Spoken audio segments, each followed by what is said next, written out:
Hey there, true believers, how's it going? So, Spider-Man comics suck now. I'm sure you've heard that floating around the internet, and I'm sure you've seen images of Paul and Peter getting the snot beat out of him by the Vulture of all people, and of course, you've seen him buddying up to Norman Osborn, the guy who did, well, all of this.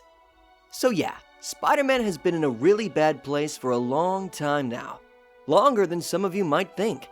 For me, as someone who never got the hype surrounding Brand New Day and the extremely overrated Superior Spider-Man, Spidey hasn't been Spidey since about 2007. Gone are the days of deep character introspection and growth for anyone in Peter Parker's life, himself included. I miss when events would have lasting effects on him and his supporting cast, stuff like Kraven's Last Hunt, Child Within, and yes, even the Clone Saga. One More Day has unfortunately locked the character into an endless loop of stagnant growth where he isn't allowed to deviate from the plucky 20-something college student who can't keep a job and has girl troubles. When we were already far removed from that decades ago. The man was married. He was a high school teacher. He had a kid on the way at one point, and now he's got none of that. But my dear true believers, there is a shining beacon of hope on the horizon. Ultimate Spider-Man. Now, I know what you're thinking. Ultimate Spider-Man? That series with Peter in high school where he died at the end? Isn't that over? Didn't it end like 10 years ago? Well, it's back. And it's better than ever. See, Jonathan Hickman, a prolific writer who's been behind some of Marvel's best stories as of late, as well as one of my favorite Spider-Man minis of all time, is teaming up with Marco Checcetto to bring to life a new take on the character. Thanks to an evil Reed Richards known as the Maker's insane machinations, a new Ultimate Universe was born.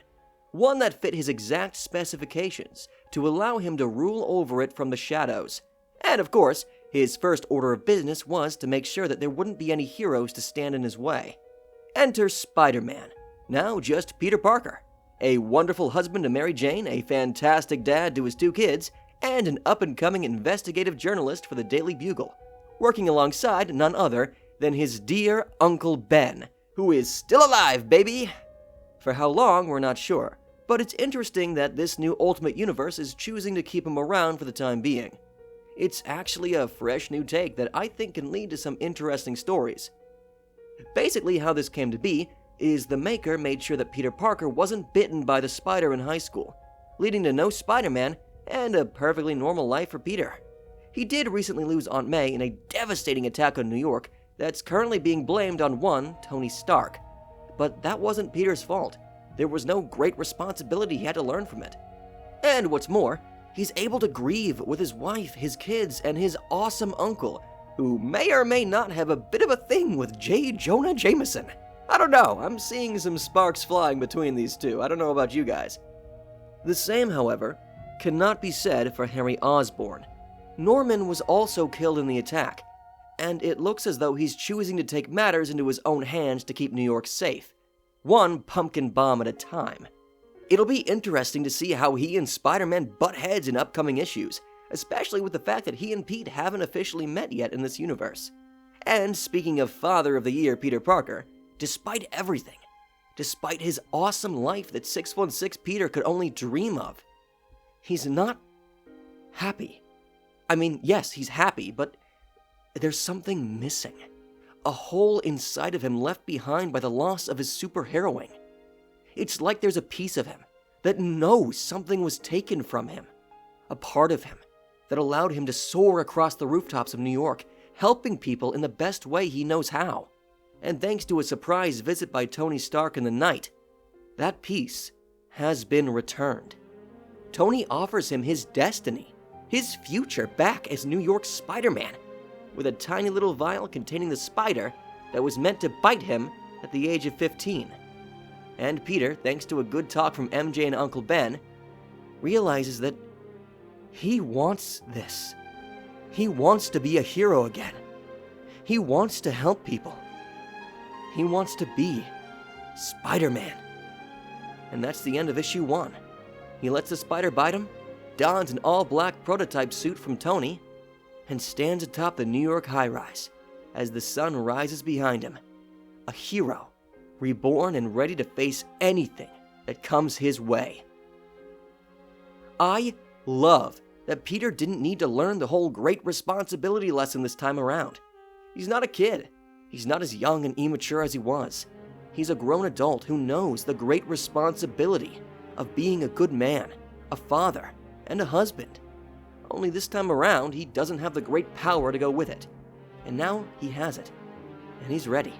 I am so unbelievably excited for this take on Spider-Man, and I urge everyone who's fed up with the current status quo to go out and buy the first issue, to show Marvel that this is something we want to see continue, for as long as Hickman needs it to. I know he's got an insane story to tell, and I will be right here along for the ride.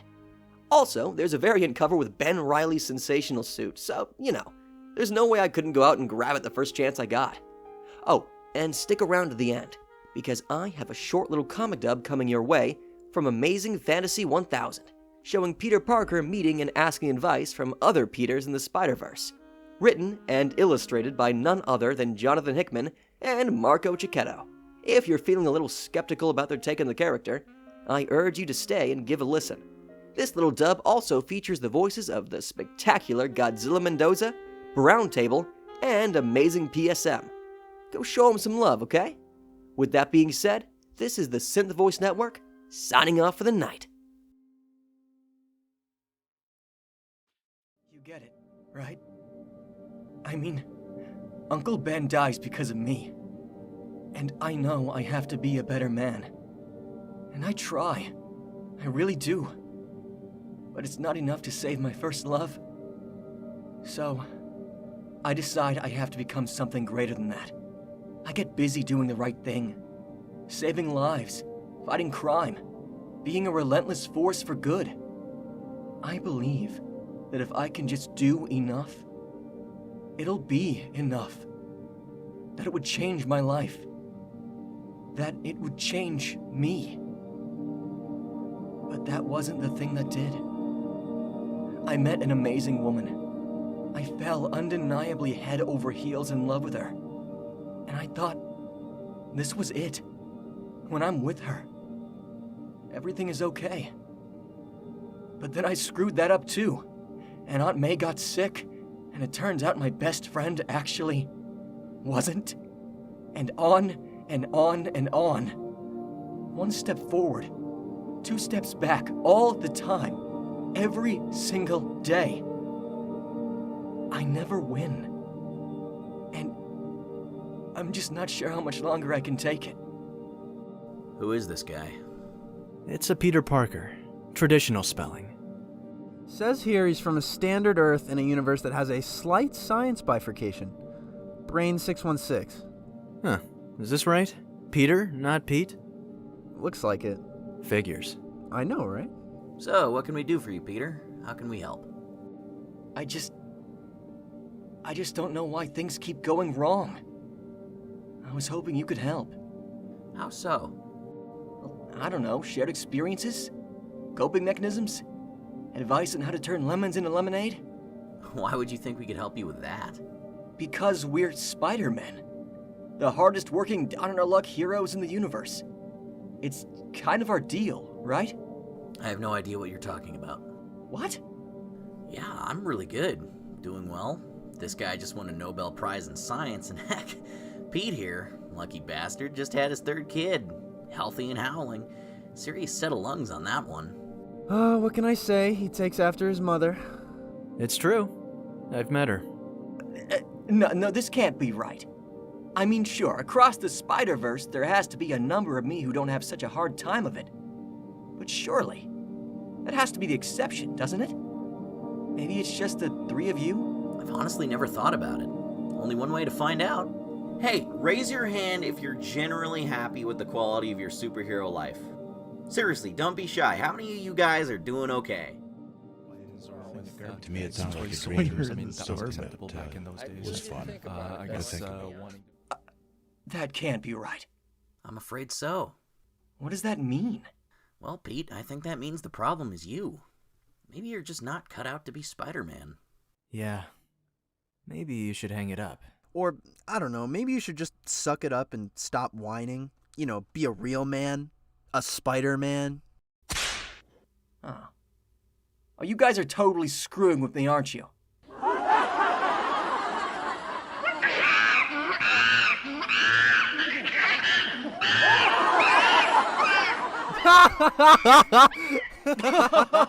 Oh, what an idiot. Did you see his face? Of course not. He's wearing a mask. Sorry, it's just a little something we do for first-timers. Had you going there for a minute, didn't we? Oh, man. I was about to throw up. Well, you took it like a Spider-Man, that's for sure. So, no Nobel Prize?